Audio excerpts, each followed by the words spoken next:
Salut tout le monde, j'espère que vous allez bien. Aujourd'hui, j'ai décidé de faire cette petite vidéo pour vous aider à surmonter la peur de l'évangélisation. Il y a plusieurs de vous qui m'ont écrit, qui m'ont demandé les conseils. Alors, j'espère que cette vidéo pourra vous aider. Première chose que j'aimerais vous expliquer, c'est que moi, personnellement, j'étais toujours quelqu'un de très timide, j'étais quelqu'un de très gêné. En tant que jeune, j'avais même la misère à parler aux gens, à faire les amis. Pourquoi? Parce que je restais toujours dans mon coin. Alors, si vous pouvez vous identifier à moi, cette vidéo est vraiment pour vous. Et dans cette vidéo, je vais partager 4 clés à comment surmonter la peur de l'évangélisation. Alors, la première clé, c'est il faut comprendre que évangéliser, ce n'est pas une option. La plupart des chrétiens aujourd'hui, quand ils viennent à Jésus, ils pensent qu'ils ont le choix d'évangéliser ou de ne pas évangéliser. Mais la première chose qu'il faut comprendre, c'est quand on vient à Jésus, on l'accepte non seulement comme notre sauveur, mais on l'accepte comme notre Seigneur et comme notre Maître. Alors, si tu n'as pas accepté Jésus comme ton Seigneur, tu n'as pas accepté Jésus comme ton sauveur non plus. Parce que Jésus a dit, pourquoi vous m'appelez Seigneur, Seigneur, et vous ne faites pas ce que je vous dis? Et on sait bien que Jésus a commandé à tous les chrétiens de prêcher l'évangile à toute créature, de former les disciples dans toutes les nations. Et ça, c'est un commandement pour tout le monde. Que tu sois jeune, que tu sois vieux, que tu sois femme, que tu sois homme, tu es appelé à prêcher l'évangile. Et Jésus a dit, si tu m'aimes, tu vas obéir à mes commandements. Alors, la première clé qu'il faut comprendre, c'est que ce n'est pas une option, c'est un commandement. Si tu es un chrétien, si tu as accepté Jésus comme Seigneur, il faut que tu obéis Jésus, parce que Jésus a dit, si tu m'aimes, tu vas obéir à mes commandements. Amen. Alors ça, c'est la première clé. Il faut comprendre que ce n'est pas une option, c'est un commandement. Alors c'est quelque chose qu'il faut absolument faire en tant que chrétien. Okay? La deuxième clé, c'est il faut comprendre notre responsabilité en tant que chrétien. Qu'est-ce que je veux dire par là? C'est que la Bible nous dit qu'un jour, il y aura un jour où on sera jugé. Quand on se tient devant Dieu, on va aller soit au paradis, soit en enfer. Et on sait que si on n'a pas Jésus, on va aller en enfer. Alors nous, en tant que chrétiens, on a la solution pour aider les gens à aller au paradis. OK? C'est comme par exemple, s'il y a une maison qui est en train de brûler et toi tu es un pompier, tu as la responsabilité de sauver les gens de la maison, sinon tu n'es pas un bon pompier. Tu ne fais pas ton travail. Pourquoi? Parce que c'est ton responsabilité. Et non seulement c'est ta responsabilité, c'est vraiment quelque chose comme si tu ne le fais pas, c'est vraiment méchant parce que les gens vont brûler. Et c'est exactement la même chose pour les chrétiens. C'est notre responsabilité pour partager l'évangile parce que sinon, les gens vont aller en enfer pour toute l'éternité. Alors ça, c'est quelque chose qu'il faut absolument comprendre en tant que chrétien parce que Dieu lui-même, il a dit que si on ne détourne pas les méchants de leur voie, on leur dit pas, on leur donne pas les avertissements, le sang sera sur nos mains. Même s'ils te rejettent, on est appelé à prêcher l'évangile. Amen. Troisième clé que j'aimerais vous partager, c'est que il faut qu'on sorte de notre zone de confort.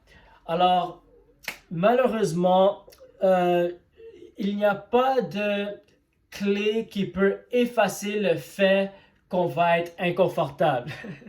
Une vie chrétienne, c'est pas une vie de confort. C'est pour ça qu'on a le Saint-Esprit qui nous conforte quand on traverse des situations difficiles. La vie chrétienne, c'est une vie de discipline, c'est une vie de mourir à la chair, de mourir à l'orgueil, mourir à ce que les gens pensent de nous. Il faut crucifier notre chair. Parce que tu sais, souvent, les gens donnent l'excuse « Ah, je ne vais pas évangéliser tant que je ne sens pas la conviction de Dieu ou une confirmation de Dieu. » Les gens qui ont cette mentalité, la plupart des temps, ils ne vont pas sortir hors de leur zone de confort parce qu'eux, ils croient qu'ils vont juste le faire quand ils sont confortables. Mais malheureusement, c'est pas ça la vie chrétienne. La vie chrétienne, Jésus nous appelle à mourir à notre chair et de porter sa croix et de le suivre malgré comment on se sent. Alors, même si on ne le sent pas, parce que tu sais, notre chair ne veut pas faire les choses de Dieu. C'est la même chose avec la prière, que ce soit avec la méditation, la parole. L'évangélisation, c'est la même chose. La chair ne veut pas, mais l'esprit veut. Alors, il faut obéir la parole de Dieu malgré comment on se sent. On doit sortir hors de notre zone de confort. C'est vraiment important d'obéir à la parole de Dieu et ne pas obéir à la chair. Amen. Le quatrième clé que j'aimerais vous partager, c'est décider de devenir un chrétien radical. Qu'est-ce que je veux dire par là? Il faut faire les choses pour qu'on soit absolument submergé avec Dieu.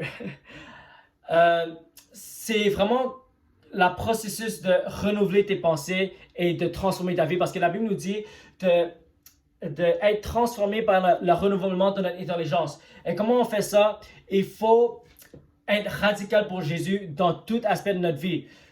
Par exemple, il faut avoir une vie de prière constante, il faut avoir une vie de méditation de la parole constante, il faut que chaque fois que tu parles, que la parole de Dieu sorte de ta bouche, et il faut aussi être entouré avec les gens qui peuvent t'encourager à suivre Jésus, peuvent t'encourager à être radical, à prêcher l'évangile, à faire les choses de Dieu. Alors, il faut décider d'être radical pour Jésus.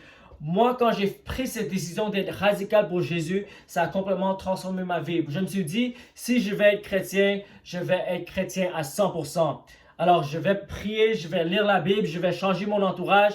Même sur les réseaux sociaux, j'ai décidé d'être radical. J'ai décidé de juste afficher les choses de Dieu pour gagner les âmes à travers les réseaux. Alors, il faut décider d'être radical pour Jésus. Alors, c'est ça les clés que j'avais à cœur de vous partager. Je sais que ce n'est pas des clés faciles, mais c'est des clés qu'il faut absolument comprendre et obéir afin qu'on puisse surmonter cette peur. Et si vous avez besoin de l'aide, n'hésitez pas à me contacter. Si vous êtes à Montréal, vous pouvez nous joindre. C'est aussi bien d'avoir les gens qui peuvent t'encourager, qui peuvent te pousser à sortir hors de ta zone de confort. Et alors voilà le message que j'avais à cœur de vous partager. Si vous avez des questions, n'hésitez pas à m'écrire. Si vous avez d'autres sujets que vous voulez comprendre ou apprendre, n'hésitez pas à me donner des idées. Alors que Dieu vous bénisse et je vous souhaite une excellente journée.